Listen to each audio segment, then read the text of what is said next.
আসসালামু আলাইকুম, কেমন আছেন সবাই? আজকে আমি কী করতেছি দেখুন, নতুন একটি রেসিপি অন্য স্টাইলে।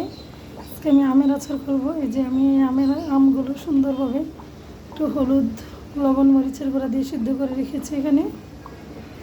আর এই যে রসুন কুচি করে রেখেছি। আর এই যে এখানে সুন্দর মতো মশলাটা কষিয়ে নিচ্ছি।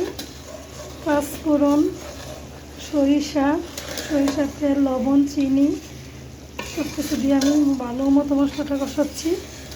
তো সুন্দর মতো মশলাটা কষানো হলে আমি রসুন আর আমগুলো এখানে দিয়ে ভিন্ন স্টাইলের একটি আমের আচার রেসিপি